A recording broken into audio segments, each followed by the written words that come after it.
They say the Federal Reserve moves markets with its words, with carefully scripted speeches about inflation and employment, with statements polished to sound like certainty in a world built on fragile guessing. We hang on every syllable from the chairman, trying to decode the future from a single adjective. But what if I told you the real steering, the real power, doesn't happen on camera at all? It happens in the quiet accounting changes the public never sees. It happens inside the balance sheets that shift long after the press conference ends, when the reporters have left the building and the minutes have yet to be published. This is the part almost no one watches, the Fed's reserve rebalancing. Think of it as the plumbing of the financial system. It's a silent recalibration between accounts so mundane, so seemingly boring, that even insiders sometimes forget how much power they contain. These adjustments don't make headlines. They don't trend on social media. They don't spark fiery debates on financial TV.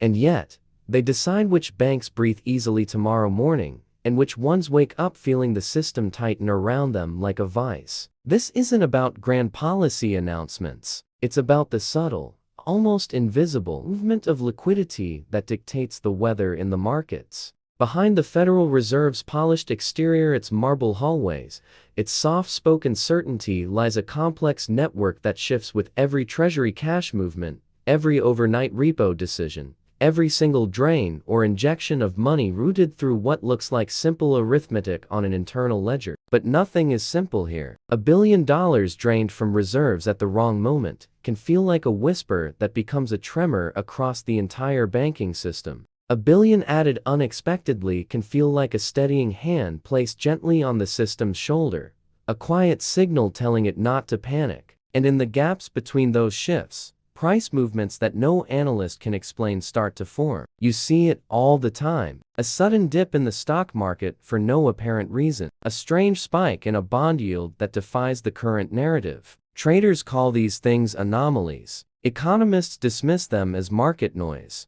But the people who truly understand the system, the ones who watch the plumbing, know better. They know the Fed has just spoken, but not with words. It speaks through these balance sheet shifts that reveal exactly where stress is beginning to gather, where liquidity is starting to pool, and where the financial structure feels heavier than it should. Most people watching financial news will never learn this language. It isn't written down in textbooks. It isn't taught in business schools. It moves in the shadows, in pockets of bank reserves, in sudden drops in the usage of the overnight reverse repo facility, or in the strange, intricate dance between the Treasury's checking account, the TGA, and the banking system's core liquidity. These aren't just numbers on a screen. They are the system's vital signs. Let's break this down. The main players are the Treasury General Account, or TGA, and bank reserves. When the Treasury collects taxes or sells bonds, money flows out of commercial banks and into the TGA at the Fed. This drains reserves from the banking system. It's like taking water out of the pool. The system has less liquidity, less money to lend and operate with. Conversely, when the government spends money on Social Security, defense, anything, it moves money from the TGA back into commercial bank accounts. This injects reserves. It adds water back to the pool. This flow, back and forth, happens every single day. But it's not random. The Fed and the Treasury coordinate these flows. When they want to subtly tighten financial conditions without causing a panic, they can let the TGA balance build up, quietly sucking liquidity out of the system. When they want to ease conditions, they can draw it down. No press conference needed, no headlines, just a simple transfer between accounts. Then you have the repo market, another critical piece of the plumbing. This is where banks and financial institutions make overnight loans to each other, using government securities as collateral. It's the grease that keeps the gears of the financial machine turning. The Fed's main tool here is the overnight reverse repo facility, or the ON RRP. When financial firms have too much cash and nowhere safe to put it, they can park it at the Fed overnight through the ON RRP. When you see the balance in the ON RRP start to drop significantly, it's a powerful signal. It means that cash is leaving the safety of the Fed and moving back out into the riskier parts of the financial system. Why? Maybe there's a greater demand for lending. Or maybe firms are buying up newly issued treasury bills. Watching the flow in and out of the ON RRP tells you about the market's appetite for risk, long before it shows up in stock prices. It's a leading indicator of liquidity and sentiment. These three components, the TGA, bank reserves, and the ON RRP, form a triangle of liquidity. Money is constantly moving between them. A drain from one corner shows up as an increase in another, and the Fed sits in the middle, directing the traffic. They're not just a passive observer, they are the active manager of this entire system. Their goal is to maintain stability, but their actions, even the small ones, have massive consequences. For instance, if the Fed wants to subtly push short-term interest rates higher, it doesn't always have to hike the main policy rate. It can just manage its balance sheet in a way that makes reserves a little scarcer. Banks then have to compete more for overnight funding, which naturally pushes up the rates they charge each other. The effect is the same as a rate hike, but it happens quietly, behind the scenes. This is the art of central banking that you never hear about. It's not about the big, dramatic moves. It's about the thousands of small, continuous adjustments that keep the system in a delicate balance. So, why does the Federal Reserve prefer it this way? Why all the secrecy around what is essentially just accounting? Because public perception is everything. If the Fed announced every single liquidity operation, every single rebalancing act, the market would overreact to every move. It would create volatility and panic. By keeping the plumbing operations quiet, they can make necessary adjustments without spooking investors. It allows them to fine-tune the system with precision, like a surgeon making tiny incisions instead of swinging an axe. The illusion of randomness in the market serves a purpose. It keeps most participants focused on the narratives, the stories, the earnings reports. It keeps them from trying to front-run the Fed's every move. But for those who are willing to look deeper, who are willing to learn the language of balance sheets, the illusion disappears. What looks like random market behavior becomes something else entirely, a quiet, coded message from the most powerful financial institution in the world. When you learn how to read these shifts, you start to see the market differently. You're no longer just reacting to headlines. You're anticipating them. You can see the system trying to tell you something long before it becomes a crisis. You can see the cracks forming before the earthquake hits. This knowledge gives you an edge that few people have. It's the difference between being a passenger on the ship subject to the whims of the waves and being someone in the engine room who can feel the vibrations of the engine and knows when something is about to change. The Fed is always speaking. Most people are just listening to the wrong channel. They're tuned into the press conferences, the speeches, the official minutes. But the real conversation, the one that truly matters, is happening in the silent, daily rebalancing of its reserves. It's a language of numbers, of flows, of debits and credits. It may not be as exciting as a breaking news alert, but it's infinitely more powerful. Since the day the Federal Reserve first opened its doors back in 1914, it operated on a principle the public never really caught on to. Money doesn't move through the financial system because of speeches, ideology, or even interest rates. It moves because bank reserves move,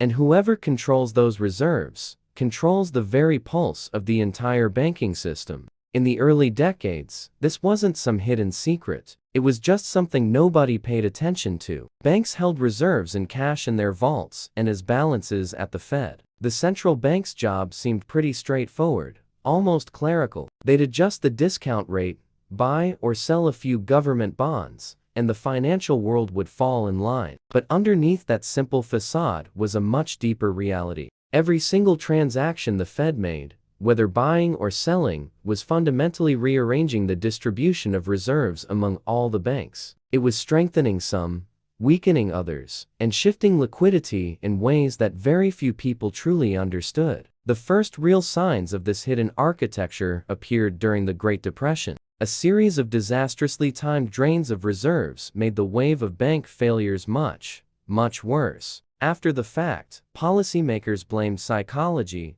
public panic, and irrational fear. But if you look inside the Fed's own records from that time, a quieter story emerges. As gold flowed out of the country, it forced reserves to shrink. Banks that were already on shaky ground lost the tiny cushion that was holding them together. It wasn't just fear that broke the system. It was the silent, invisible disappearance of reserves. It was the erosion of the one form of liquidity that no bank could negotiate its way around. After 1933, everything changed. The U.S. left the gold standard for domestic transactions and completely restructured the banking system. The Fed gained enormous new authority over reserves. But with that authority came a new level of opacity. Their open market operations grew in size and complexity. Every adjustment, every $1 billion shifted into or out of the system, became a powerful lever. It could nudge credit growth, steer interest rates, and ensure bank stability. And yet,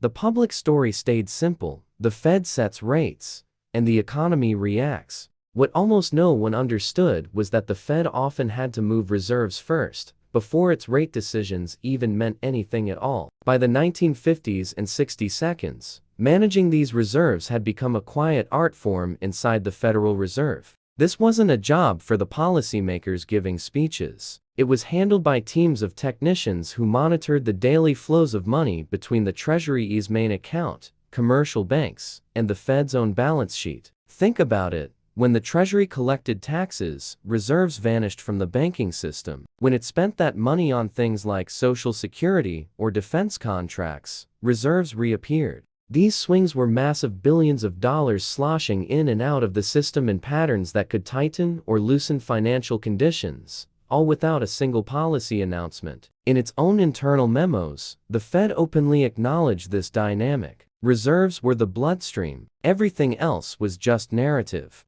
But as financial markets grew larger, as trading became faster and capital more global, the public conversation drifted even further from this fundamental truth. Analysts on TV would debate interest rate paths as if rates alone moved the markets. Economists treated reserves like a footnote in their textbooks. And investors rarely stopped to consider that a shift in the Treasury's cash balance, something as mundane as the timing of tax receipts, could move short-term interest rates more than a formal Federal Reserve meeting. The cracks in this illusion became impossible to ignore in 2008. Before Lehman Brothers collapsed, before the headlines were screaming about contagion, the very first signs of stress appeared in the Fed's own reserve data. Reserves were quietly dwindling as terrified banks started hoarding liquidity. The Fed's typical rebalancing operations, which usually worked behind the scenes, were no longer enough to stabilize the system. When the crisis finally peaked, the central bank was forced to reveal to the world what had always been true. Without the ability to expand reserves on a massive scale, the entire financial system collapses. The program they created, quantitative easing, was framed publicly as this extraordinary stimulus tool to boost the economy. But internally, it served a much simpler, more fundamental purpose: to restore the distribution of reserves so that banks could simply function. And yet, even after trillions of dollars were injected into the system, the public conversation drifted right back to interest rates, inflation, and policy signals, as if reserves were just a technical detail, not the very foundation holding up modern finance. Then, we got another wake-up call. In 2019, during the repo market spike, suddenly overnight lending rates shot up for no apparent reason, and Wall Street panicked. Analysts blamed everything under the sun: hedge funds, corporate tax payments, new regulations, seasonal flows. But inside the Federal Reserve, one simple fact explained everything. Total reserves in the banking system had fallen below the minimum level where banks felt comfortable lending them out to each other. See, the Fed had been shrinking its balance sheet through a process called quantitative tightening, or QT. It was letting reserves drain out of the system slowly, almost invisibly. Nobody expected a shortage because almost no one outside the Fed was actually watching the daily distribution of reserves across the different institutions. When the rates spiked, it wasn't a malfunction of Wall Street. It was a mechanical consequence of reserve misalignment. The central bank had to relearn a very old truth. It's not just about having enough reserves in total, they have to be distributed in the right places at the right time. And that distribution is something only the Fed's own rebalancing mechanism can control. Have you ever wondered what really moves the financial markets? We're told it's about inflation data, unemployment numbers, and those dramatic press conferences from the Federal Reserve. The game changed completely in 2014 with the introduction of something called the Overnight Reverse Repo Facility, or ON RRP. To the public, it was sold as a boring technical tool, just a new floor for interest rates. But behind the scenes, it was a masterpiece of financial engineering. The ON RRP became a massive, silent drain valve. It could pull trillions of dollars out of the banking system and park them at the Fed, with no drama, no headlines, and no public announcement. Think of it like this: the financial system is a giant tub of water. The water level represents the amount of cash, or liquidity. The Treasury Department is constantly adding or removing water through its spending and tax collection. When the Treasury's cash account, the TGA, surges, it sucks water out of the tub, draining reserves from banks. This can create stress, but with the ON RRP, the Fed gained a silent counterweight. As the Treasury drained reserves, the Fed could allow money to flow out of the ON RRP and back into the banking system, refilling the tub and calming the waters. It was a stealth injection of cash. Conversely, if the Fed wanted to subtly tighten financial conditions without causing a panic, it could just let the ON RRP absorb more cash. Liquidity would vanish from the system, and no one on Wall Street would be the wiser until they felt the squeeze. This wasn't discussed on TV. It wasn't debated in Congress, but inside the Fed's high-frequency monitoring systems, these flows were the real map of financial stability. They were watching the plumbing, not the press releases. This hidden mechanism went into overdrive after the pandemic. We all remember the stimulus checks and massive government spending. This caused the Treasury's cash account to balloon and then collapse over and over again. The result? Bank reserves swung violently. On some days, banks would suddenly find themselves with over $250 billion in new reserves. On other days, that same amount would vanish. Economists and analysts would later explain market movements by pointing to monetary policy expectations, but the truth on the trading floor was much more immediate. These massive, daily shifts in reserves dictated everything: repo rates, bank stress levels, and the overall mood of the market for entire weeks. The real tone was set by these reserve rebalancing acts, long before any official Fed projection was even released. It was a system run by balances, not by words. Then came 2022 and 2023. The Fed launched its most aggressive fight against inflation in decades, hiking interest rates at a historic pace. The world watched the rate announcements, debating 50 or 75 basis points. But again, the real story was happening beneath the surface. As the Fed hiked rates, it also began shrinking its balance sheet through something called quantitative tightening, or QT. This process slowly drains reserves from the system, and the pattern of this decline was eerily similar to the periods just before the financial stress events of 2008 and 2019. The problem is, QT doesn't drain reserves evenly. Because of the complex interactions with the Treasury's daily cash flows, some banks saw their liquidity buffers shrink much faster than others. It wasn't necessarily because they were reckless. It was a consequence of the system's hidden mechanics. While the public debated rate hikes, insiders were watching something far more critical: the uneven distribution of liquidity. They knew what most of us didn't: rate hikes change sentiment, but reserve shifts change behavior. A bank that's running low on cash doesn't lend, no matter what the Fed says in a speech. This brings us to the core misunderstanding that persists today. We believe markets move because of policy announcements, economic theories, and forward guidance. The lie is that the Fed tells us what it's going to do, and the market reacts. But the truth, if you watch the data closely, is that the Fed often signals its intentions before anyone says a word. How? Through the subtle repositioning of reserves. A quiet drain of liquidity from the system can hint at a future tightening cycle. A gentle rise in reserves might be the Fed preparing to cushion the market against upcoming volatility. A sudden, unexpected shift in the Treasury's cash balance can tell insiders more about near-term market conditions than any official economic forecast ever could. The public sees a system run by speeches and press conferences. Insiders see a system run by cold,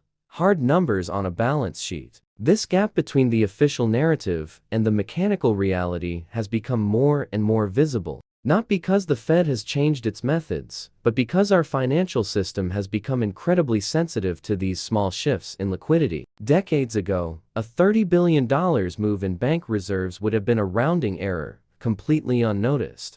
Today, that same amount can tilt short-term funding markets, tighten credit conditions for businesses, and move asset prices across the board, long before most people even understand why. The history of reserve rebalancing isn't just a story about policy tools evolving. It's the story of how the Federal Reserve learned to communicate silently, using the very architecture of its own balance sheet. The most powerful signals are not spoken. They are measured. They are hidden in the weekly data releases that few people read, showing the flows between the Fed, the Treasury, and the banking system. Understanding this hidden language is the key to seeing the market not as it's presented to us, but as it truly operates. It is about recognizing that the plumbing of the financial system, the pipes and valves that control the flow of trillions of dollars, matters more today than at any point in history. For decades, we've been told a simple story about the Federal Reserve. They sit at the top,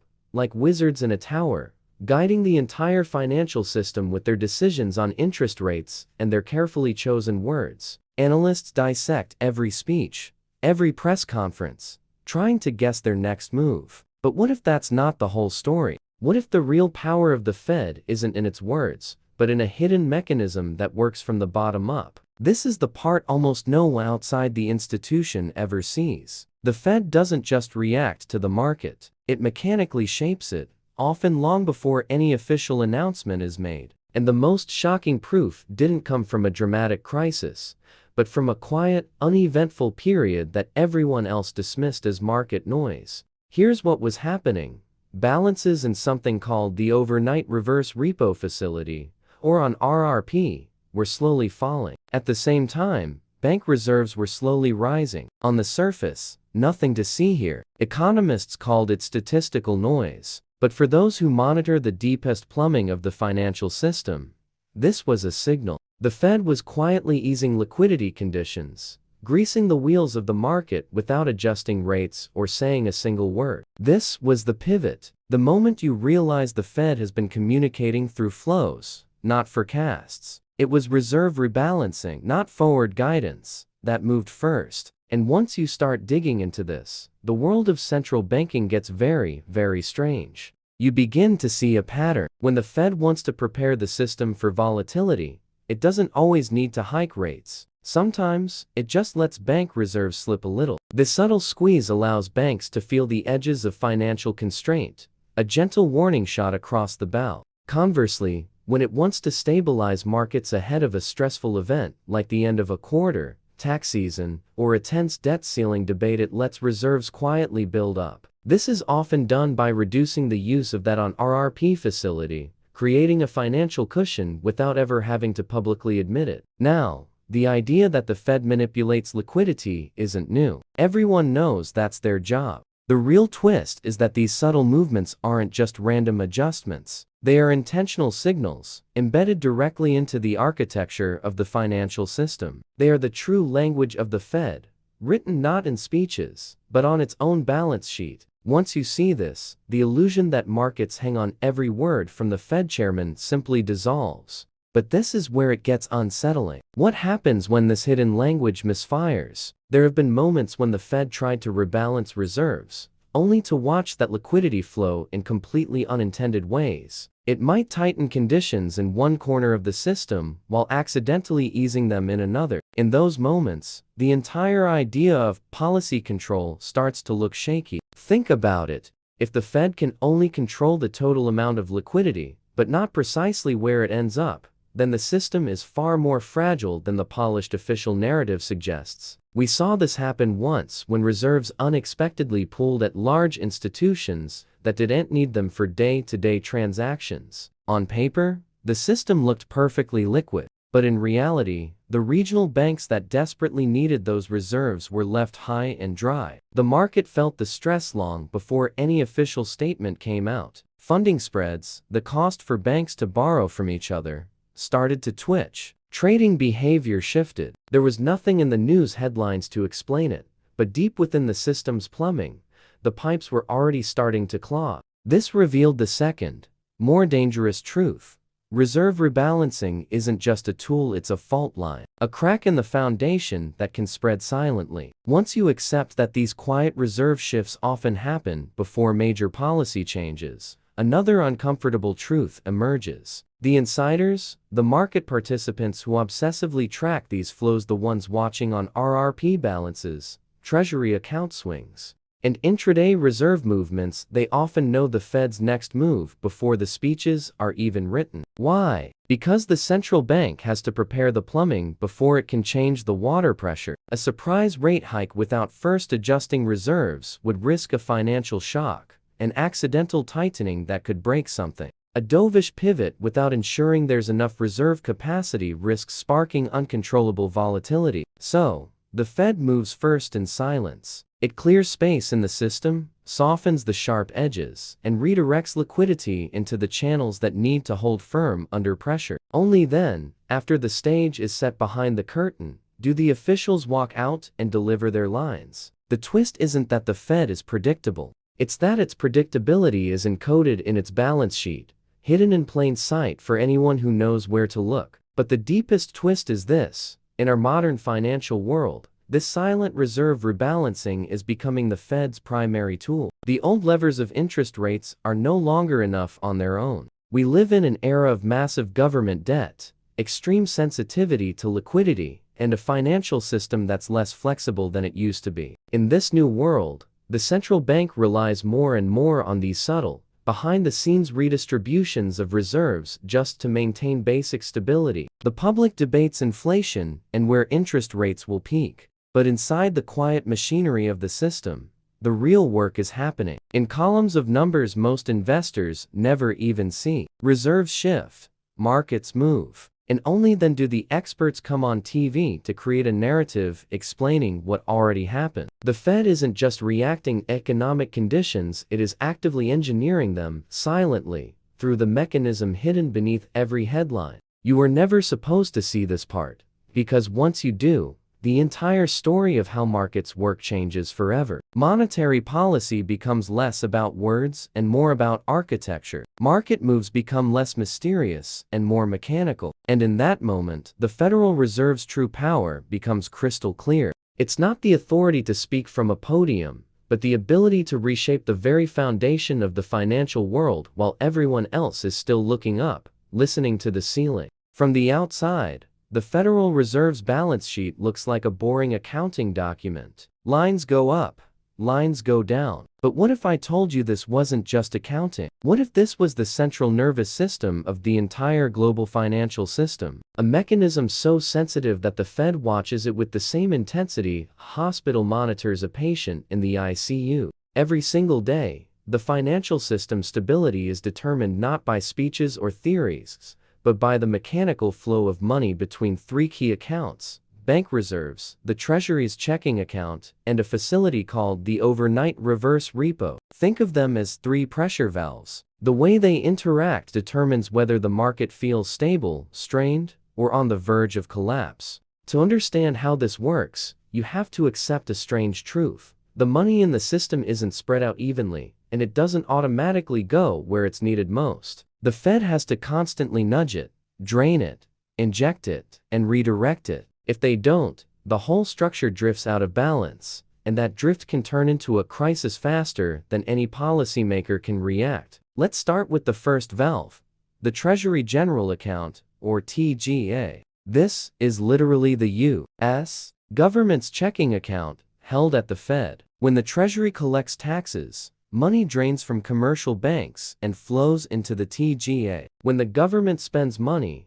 say on Social Security or defense, that money flows out of the TGA and back into the banking system. This simple in and out flow is the single most important financial mechanic that most people, and many investors, completely overlook. For example, on tax day, April 15, 2022, bank reserves fell by over $100 billion in a single week. This wasn't because the Fed changed its policy. It was just tax payments pulling cash out of the system. That withdrawal tightened financial conditions all on its own. Fast forward to June 2023, right after the debt ceiling drama. The Treasury needed to refill its empty checking account. Over that summer, it pulled more than $450 billion out of the banking system. The drain was so large that funding markets got noticeably tight, even though the Fed's official interest rate hadn't moved. These aren't just weird one-off events. They are proof of a fundamental rule.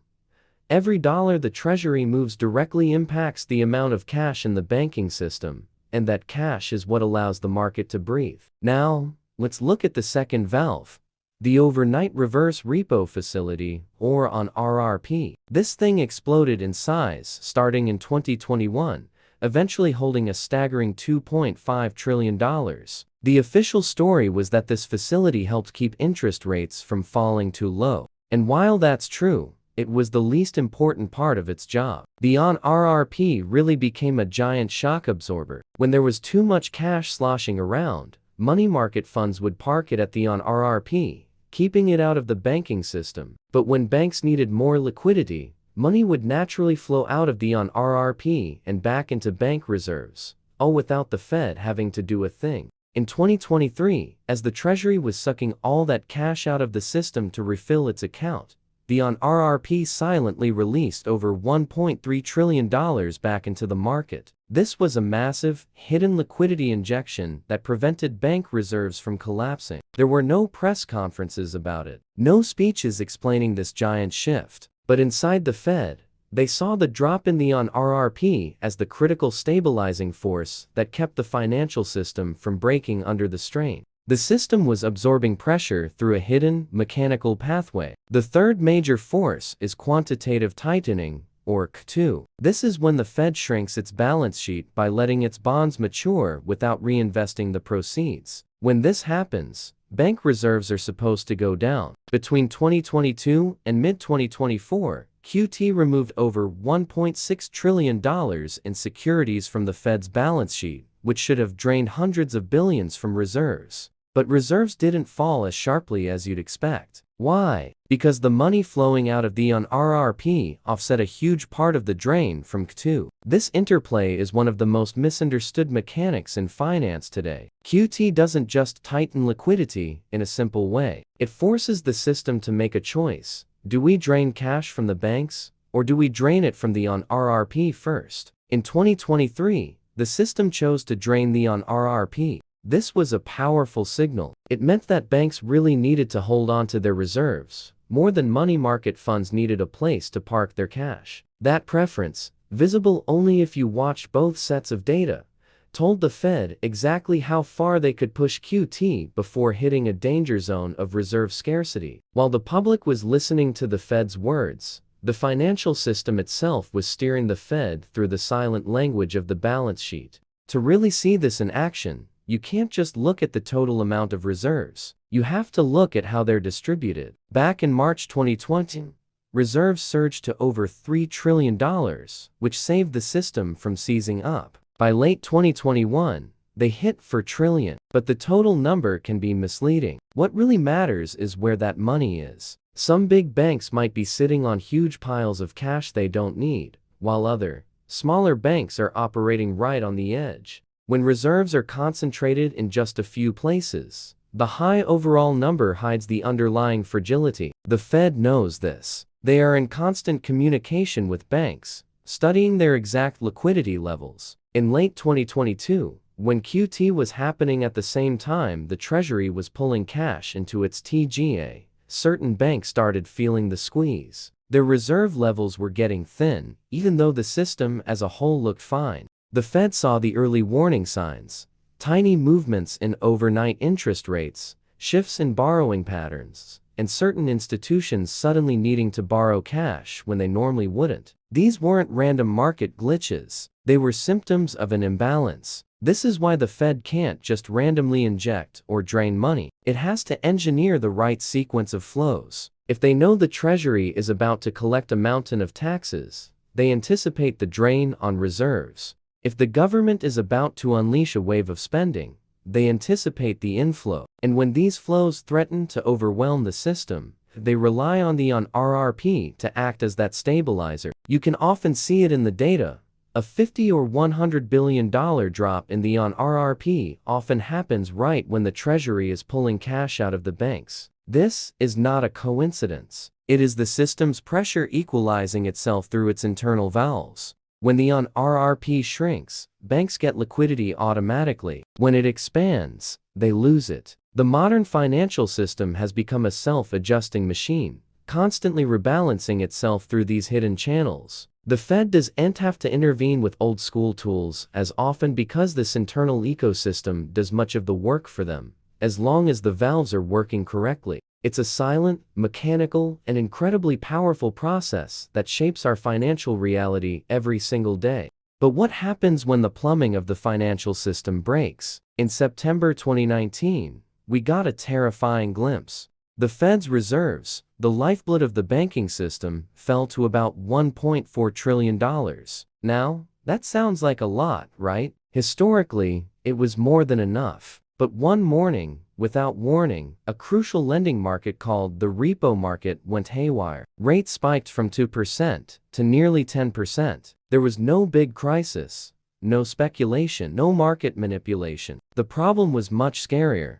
The money was in the wrong places. Reserves had become unevenly distributed, and some banks were suddenly desperate for cash. The Fed had to jump in, pumping hundreds of billions of dollars into the system just to calm things down. Publicly, they called it a technical adjustment, but behind closed doors, the truth was clear. The system's internal rebalancing mechanism had failed. This event revealed a deep vulnerability that policymakers are still worried about today. It showed that the system is far more sensitive to these imbalances than anyone had ever realized. And this brings us to one of the most misunderstood concepts in modern finance: the new rules of liquidity. In the old days, the Fed's actions were symmetrical. Injecting money lifted all banks. Draining money constrained all banks. It was simple, but today, it's completely lopsided. When the Treasury spends a lot of money, which injects reserves into the system, that cash tends to pool in the giant megabanks. But when the Treasury needs to raise cash, by issuing lots of T-bills, the money gets sucked out of the smaller and mid-sized banks first. This asymmetry is the critical point. It means that even when the total amount of reserves in the system looks perfectly healthy, dangerous pockets of scarcity can be forming just beneath the surface. And these pockets create the first tremors of a potential crisis. We see it in slightly higher borrowing costs for certain banks, or an increased use of the Fed's emergency lending window. Insiders watch these tiny signals like seismologists watching a fault line. A tiny, almost imperceptible shift in the right or wrong part of the market can be the first sign that reserves are getting dangerously thin where they shouldn't be. The Fed's own internal systems track this in real time. Remember the banking turmoil in March 2023? The headlines were all about confidence and bank runs, but the structural issue underneath was, once again, reserves. In a single week, borrowing from the Fed's discount window, its emergency lending facility spiked to $153 billion. That was a 5-alarm fire for those who knew what to look for. It was an unmistakable signal that certain banks were out of liquidity. The system's plumbing was failing again because reserves weren't distributed evenly enough to support every institution. The Fed had to intervene with massive, direct support to stop the bleeding. It's like having a city with a full water reservoir, but the pipes are clogged, and half the neighborhoods are going thirsty. The water is there, but it can't get where it's needed most. This is the reality of the post-2008 financial world. The total amount of money isn't the only thing that matters. Its distribution is everything. So how does the Fed see this stress before it blows up? They have a few key dashboards. One of the most important is a facility called the Overnight Reverse Repo, or ON RRP. Think of it as a temporary parking spot for cash. When money flows into the ON RRP, it's being taken out of the banking system. When money flows out of it, it's being pushed back into the banks. Watching these flows tells you exactly where the pressure is. For example, on December 29, 2023, usage of this facility dropped by over $100 billion in a single day. That's a massive move. Why? Banks needed extra cash to shore up their balance sheets for the end of the year. So, funds pulled their cash out of the Fed's parking lot and lent it to the banks. The system managed to rebalance itself, but only because this flexible buffer existed. Without it, the Fed's other policies could have drained reserves to dangerously low levels, potentially sparking another crisis. This tool has become an essential shock absorber for the entire financial system. Now, here's where it gets truly complex. Imagine three powerful forces all acting at once. First, you have quantitative tightening, or QT, where the Fed is actively shrinking its balance sheet, pulling about $95 billion out of the system every month. Second, you have the U.S. Treasury, which needs to borrow hundreds of billions to fund the government, which also sucks cash out. And third, you have that ON RRP facility we just talked about, which was, at the same time, releasing cash back into the system. In mid-2023, an incredible thing happened. The cash coming out of the ON RRP almost perfectly offset the cash being drained by QT and the Treasury. On the surface, everything looked stable. Markets were calm. The total level of reserves seemed fine. But internally, the Fed saw just how thin the margin for error was. They knew that if the ON RRP hadn't released that liquidity, reserves would have plummeted below a level they privately considered dangerous. And what is that dangerous level? The Fed won't say publicly, but officials have hinted that banks today need far more reserves than they did before the 2008 crisis. Many internal estimates put the minimum comfortable level somewhere between $2.5 and $3 trillion. This is why reserve rebalancing is not a passive process. It's an active, daily operation. The Fed has to constantly anticipate Treasury borrowing plans, major tax payment dates, and even corporate settlement cycles. They have to manage how all these variables interact with their own policy of QT. And all of this happens before the Federal Reserve's main committee even sits down to discuss interest rates. We think monetary policy starts when they announce a rate hike, but the real work begins weeks earlier, in the back offices, where technicians study liquidity flows and prepare the system's plumbing for whatever the policymakers decide. This is what makes reserve rebalancing so powerful. It happens upstream of policy. It sets the stage. If the plumbing is clogged, even a simple policy move can have unintended consequences. If the system is too tight, a neutral policy can feel restrictive. If it's too loose, a hawkish policy might fail to have any bite. The architecture must be aligned before the public announcement is ever made. This brings us to the philosophical core of modern central banking.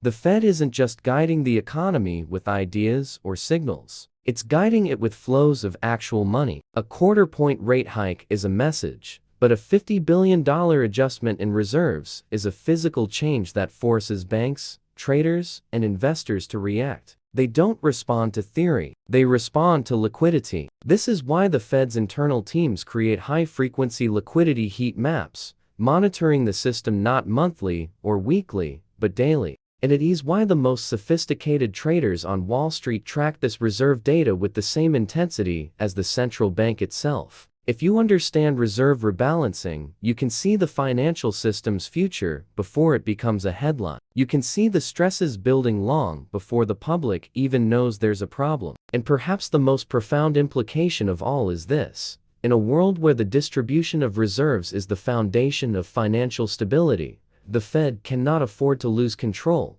not even for a day. A policy like QT can fail spectacularly if it drains reserves unevenly and creates those hidden pockets of scarcity. A public announcement can completely misfire if the system doesn't have the liquidity to absorb it properly. And the next crisis may not begin with a loud bang of panic, but with the quiet, invisible creep of asymmetry in the system's plumbing. This is why reserve rebalancing isn't just a technical footnote in a textbook. It is the silent, unseen architecture that holds up modern monetary policy. It's the mechanism the public never sees, the mechanism most of the market doesn't understand, and the mechanism the Fed relies on every single day to steer the largest economy in the world without making a sound. Forget everything you think you know about the Federal Reserve. Strip away the speeches, the projections, the endless news cycles debating interest rates. What you're left with is a truth so quiet, Most people never even notice it. The Fed's real power doesn't come from what it says. It comes from how it rearranges the very foundation of the financial system right under our feet.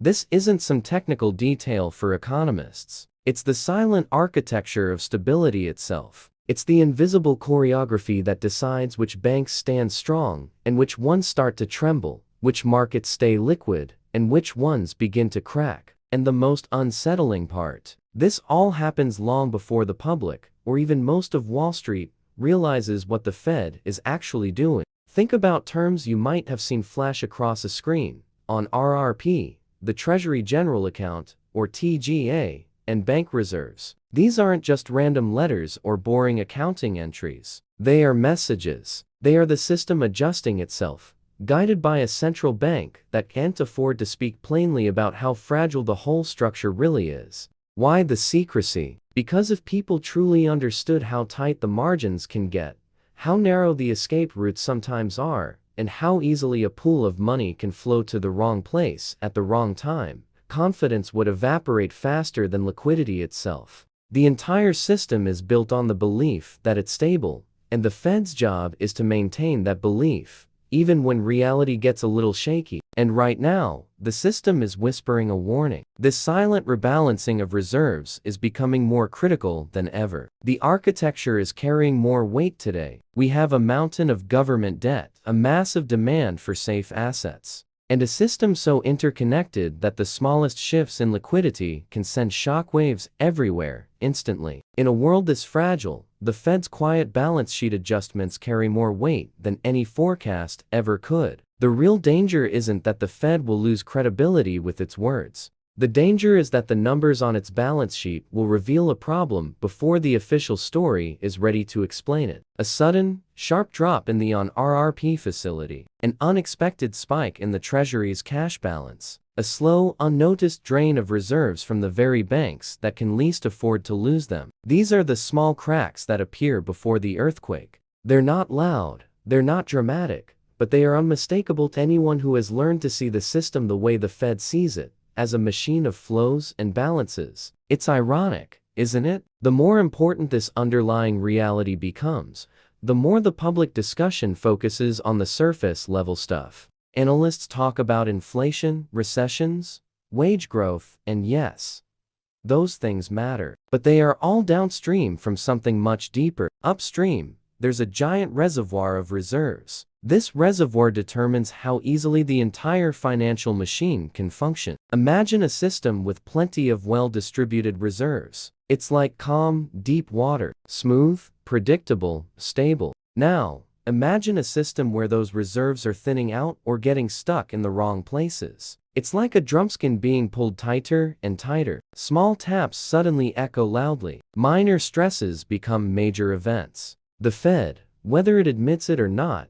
spends most of its time managing this drumskin, carefully softening it, tightening it, redistributing the tension far more than it spends on the public narratives it shares with us. So here's the quiet truth I want you to walk away with. The next big shift in the markets won't start with a headline or a breaking news alert. It will begin with a number on a spreadsheet, a subtle move in reserves that only a few trading desks will notice at first, a change in the Treasury's account that looks ordinary, but isn't. A drop in the RRP facility that releases liquidity right before something happens that no one has announced. The system will speak first, as it always does, softly, mechanically, through the plumbing beneath the surface. And by the time the rest of the world sees the symptoms, the market volatility, the credit tightening, the sudden moves that seem to come from nowhere, the mechanism will have already done its work. You were never really supposed to see this. You weren't supposed to understand just how much of our economic reality rests on these numbers that change without ceremony, without commentary, and often, without warning. But now that you do, the illusion of randomness is gone. What's left is a darker, but much clearer understanding. The real signals aren't in the words. They're in the silent rearrangement of money. If you want to know where the market is really going next, you have to watch the mechanism everyone else ignores. Because in the shadows of the Federal Reserve's balance sheet, the future doesn't shout, it whispers, and the people who learn to listen will hear the shift long before the lights ever change.